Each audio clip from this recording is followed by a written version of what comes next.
1 a.m. in Pakistan, and one of my student in UK just now cleared PMP exam. He was giving exam in home base, and I wanted to share his experience. I wanted to share how he did it. First of all, he started preparing for PMP exam on 25th of February. 25th of February. Today is 15th. So I would say almost 2 weeks and he cleared the exam. And even in those 2 weeks, he was actually serious in last 7 days. So his last line is amazing. When we had a long talk, so his last line was amazing. He said that, Hamid, I really want you to share this with your students, that it is possible to clear PMP in 7 days. It is possible to clear PMPs with in 7 days if you do it with common sense. He actually used the common sense word a lot, and it does make common sense to me that if you have experience of more than 5 or 10 years and you know how projects work, PMP is nothing. You just have to understand the framework. You have to understand how to put things in a line.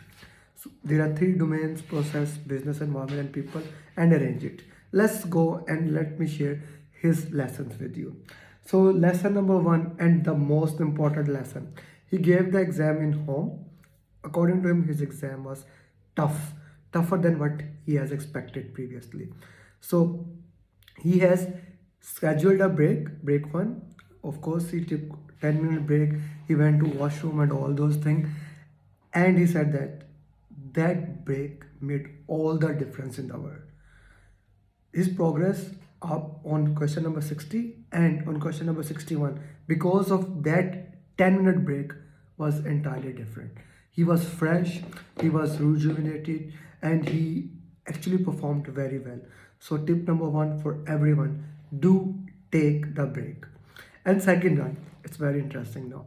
Since he has taken one break, he ordered in his home to make a cup of tea or coffee. According to that, like, he would like to have a cup of tea after 1 hour and 10 minutes, approximately after doing 60 questions more. So in his second break, actually he had a cup of tea, and he highly recommended that if you are a tea lover, if you are a coffee lover, do take tea, do take coffee, so that you can feel better and you will solve question with more activeness. So highly recommended. If you can do that, do it, because I'm actually a coffee lover. So I have never done this in my own exam, but I am planning to give program management soon. So I will be doing this thing if we had breaks in program management.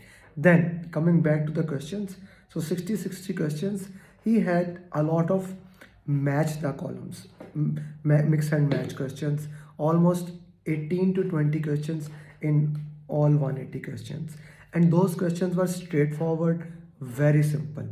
You need to have the basic understanding of Scrum, definition of done, definition of ready, uh, risk and its category, scope, and where does basically deliverables get accepted, journey of deliverables, journey of stakeholders, all those things. If you know that, he knows basically all the journeys. So he was actually very much able to do that because of that. Then he had almost 20 questions with two options to select. Now he basically used a very great technique which I have actually said in my today's video, that how to solve question. When you are solving question, your criteria of solving the question, your way of solving the question is eliminate the options. Eliminate wrong option. For example, let's say the question says select 3 right answer and you have 7 answers. So if you have eliminated 2 options that are ridiculous, and most of the time 2 options are out of the questions, so you are only left with the 5 options. Now 3 are right, 2 are wrong. Now you just eliminate one more and one more.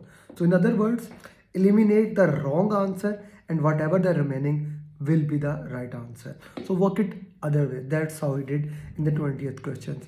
And he actually said that all the questions with multiple options were easy questions, were comparatively very easy. Match the columns easy, and these questions are also easy.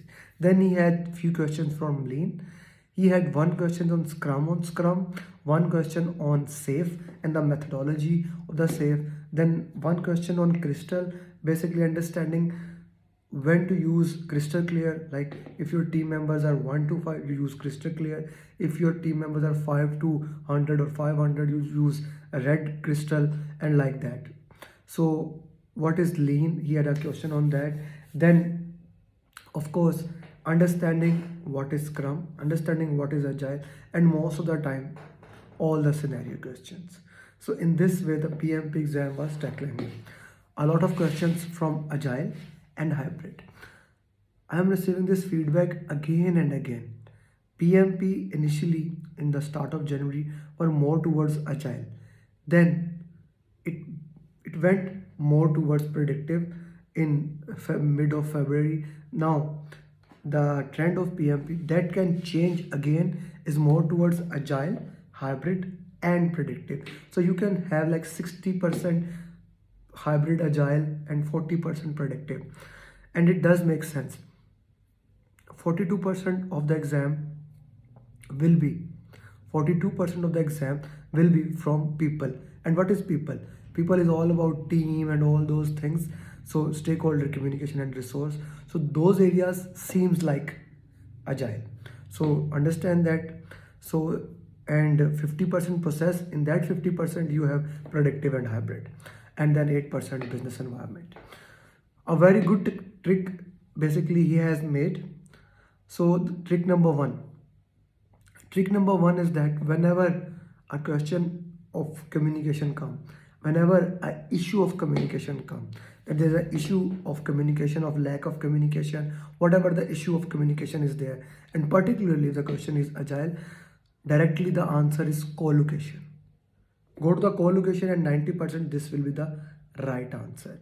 Secondly, if senior members are not understanding Agile, or if the team is not understanding, if anyone is not understanding anything, if stakeholders is lagging the information, then train the stakeholders. Train the stakeholder for that right information. In this way you can solve the question. So anything else? Let me check. Cup of tea, done. Stakeholder, yeah.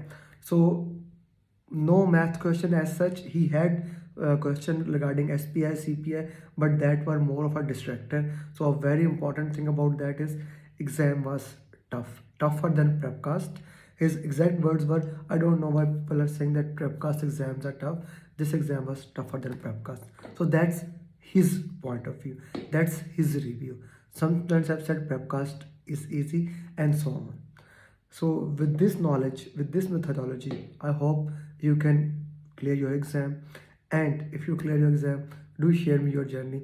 I would be more than happy to share your journey with everyone else. Thank you very much.